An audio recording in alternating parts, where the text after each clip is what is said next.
The Gormenghast Trilogy by Mervyn Peake. Book 1. Titus Groan. Flay brings a message.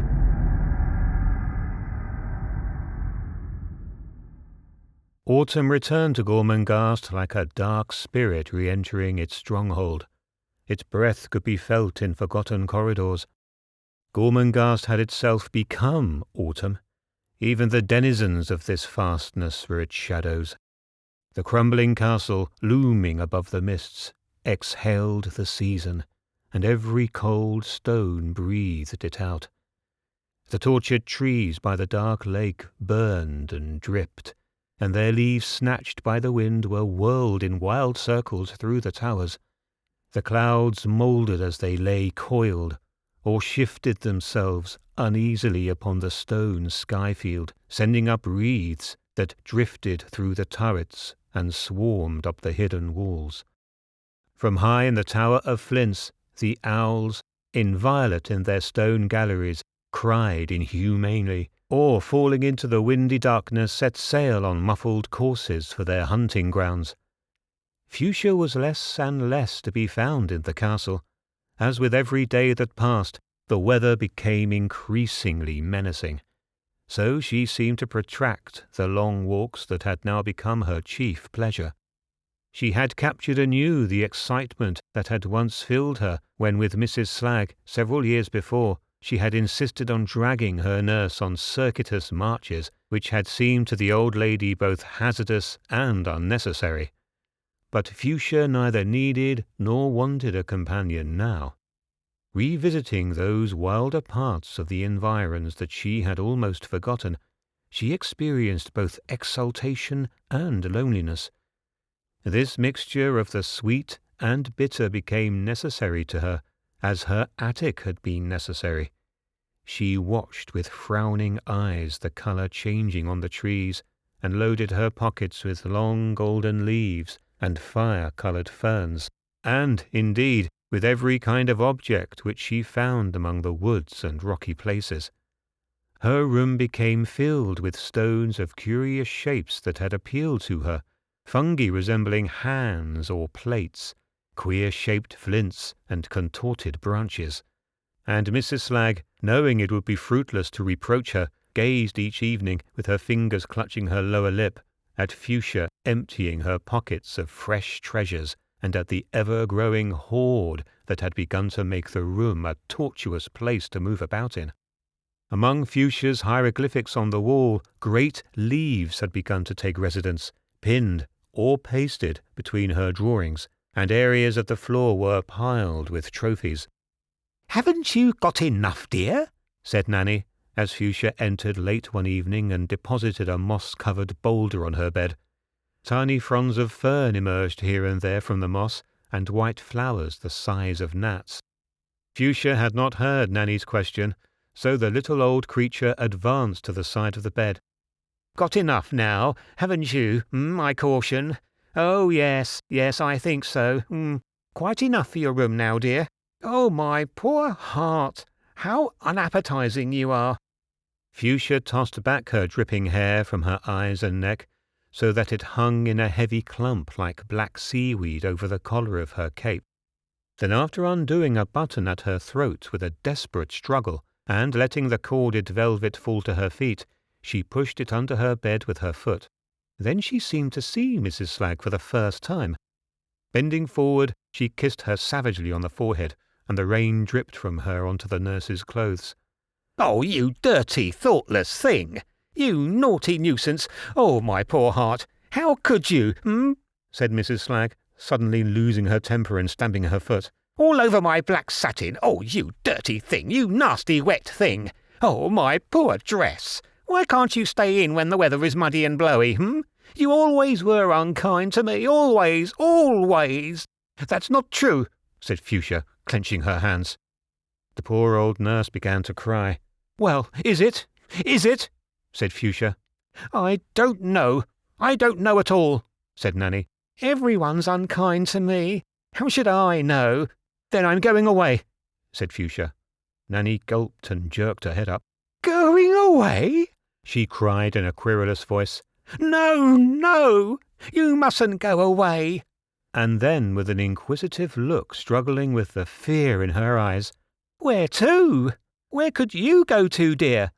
"I'd go far away from here, to another kind of land," said Fuchsia, "where people who didn't know that I was the Lady Fuchsia would be surprised when I told them that I was, and they would treat me better and be more polite and do some homage sometimes.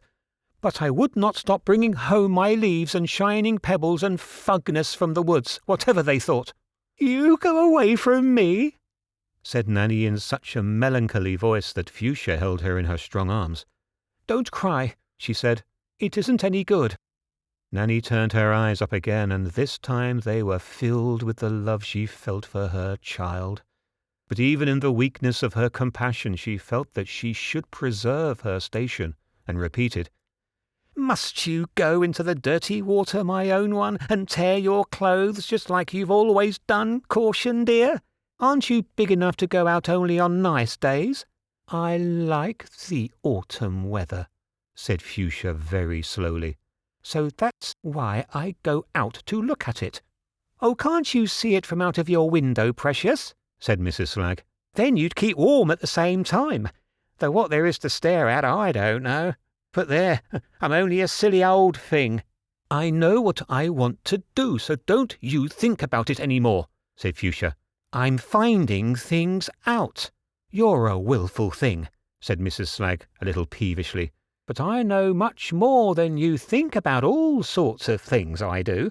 Yes, I do. But I'll get you your tea at once, and you can have it by the fire, and I will bring the little boy in because he ought to be awake by now." "Oh dear, there is so much to do. Oh, my weak heart, I wonder how long I will last." Her eyes, following Fuchsia's, turned to the boulder around which a wet mark was spreading on the patchwork quilt. "You're the dirtiest terror in the world," she said. "What's that stone for? What is it for, dear? What's the use of it? You never listen, never. Nor grow any older like I told you to. There's no one to help me now. Kedda's gone and I do everything." Mrs. Slagg wiped her eyes with the back of her hand. "Change your wet clothes, or I won't bring you anything, and your dirty wet shoes at once." Mrs. Slagg fumbled at the door handle, opened the door, and shuffled away down the corridor, one hand clasped at her chest. Fuchsia removed her shoes without untying the laces, by treading on the heels and working her feet loose. Mrs. Slagg had made up a glowing fire, and Fuchsia, pulling off her dress, rubbed her wet hair with it. Then, wrapping a warm blanket about her, she fell back into a low armchair that had been drawn up to the fire, and, sinking into its familiar softness, gazed absently at the leaping flames with half-closed eyes. When Mrs. Slagg returned with a tray of tea and toasted scones, currant bread, butter and eggs, and a jar of honey, she found Fuchsia asleep. Placing the tray on the hearth, she tiptoed to the door and disappeared, to return within the minute with Titus in her arms. She was dressed in a white garment, which accentuated what warmth of colour there was in his face. At birth he had been practically bald, but now, though it was only 2 months later, he was blessed with a mop of hair as dark as his sister's. Mrs. Slagg sat down with Titus in a chair opposite Fuchsia, and peered weakly at the girl, wondering whether to wake her at once or whether to let her finish her sleep and then to make another pot of tea. "But the scones will get cold too," she said to herself. "Oh, how tiresome she is." But the problem was solved by a loud single knuckle rap at the door, which caused her to start violently and clutch Titus to her shoulder, and Fuchsia to wake from her doze. "Who is it?" cried Mrs. Slagg. "Who is it?" "Flay." The door opened a few inches and a bony face looked in from near the top of the door. "Well?" jerking her head about. "Well, what is it?" Fuchsia turned her head, and her eyes moved up the fissure between the door and the wall until they came at last to settle on the cadaverous features. "Why don't you come inside?" "No invitation," said Flay flatly. He came forward, his knees cracking at each step. His eyes shifted from Fuchsia to Mrs. Slagg, and from Mrs. Slagg to Titus, and then to the loaded tea-tray by the fire, on which they lingered before they returned to Fuchsia wrapped in her blanket. When he saw she was still looking at him, his right hand raised itself like a bunch of blunt talons, and began to scratch at a prominent lump of bone at the back of his head. "Message from his lordship, milady," he said, and then his eyes returned to the tea-tray. "Does he want me?" said Fuchsia. "Lord Titus," said Flay, his eyes retaining upon their lenses the pot of tea, toasted scones, currant bread, butter, eggs, and a jar of honey. "He wants little Titus, did you say?" cried Mrs. Slagg, trying to make her feet reach the ground. Flay gave a mechanical nod. "Got to meet me. Quadrangle Arch, 8:30, added Flay, wiping his hands on his clothes. "He wants my little lordship," whispered the old nurse to Fuchsia, who, although her first antipathy to her brother had worn off, had not acquired the same excited devotion which Nanny lavished upon the infant. "He wants my little wonder." "Why not?" said Flay, and then relapsed into his habitual silence after adding, 9 o'clock. Library." "Oh, my poor heart, he ought to be in bed by then," gulped the nurse, and clutched Titus even closer to her. Fuchsia had been looking at the tea-tray as well. "Flay," she said, "do you want to eat anything?" By way of reply, the spidery servant made his way at once across the room to a chair which he had kept in the corner of his eye, and returned with it to seat himself between the two. Then he took out a tarnished watch, scowled at it, though it were his mortal enemy, and returned it to a secret recess among his greasy black clothes. Nanny edged herself out of the chair and found a cushion for Titus to lie on in front of the fire, and then began to pour out the tea. Another cup was found for Flay, and then for a long while the three of them sat silently munching or sipping, and reaching down to the floor for whatever they needed, but making no effort to look after each other. The firelight danced in the room, and the warmth was welcome. For outside or in the corridors, the wet, earthy draughts of the season struck to the marrow. Flay took out his watch again, and wiping his mouth with the back of his hand, arose to his feet. As he did so, he upset a plate at the side of his chair, and it fell and broke on the floor. At the sound he started, and clutched the back of the chair, and his hand shook. Titus screwed his face up at the noise as though about to cry, but changed his mind. Fuchsia was surprised at so obvious a sign of agitation in Flay, whom she had known since her childhood, and on whom she had never before noticed any sign of nerves. "Why are you shaking?" she said. "You never used to shake." Flay pulled himself together and then sat down suddenly again, and turned his expressionless face to Fuchsia. "It's the night," he said tonelessly. "No sleep, Lady Fuchsia." And he gave a ghastly, mirthless laugh like something rusty being scraped by a knife. Suddenly he had regained his feet again and was standing by the door. He opened it very gradually and peered through the aperture before he began to disappear inch by inch, and the door clicked finally upon him. 9 o'clock, said Nanny tremulously.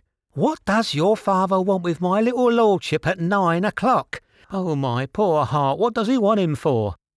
But Fuchsia, tired out from her long day among the dripping woods, was once more fast asleep, the red firelight flickering to and fro across her lolling head.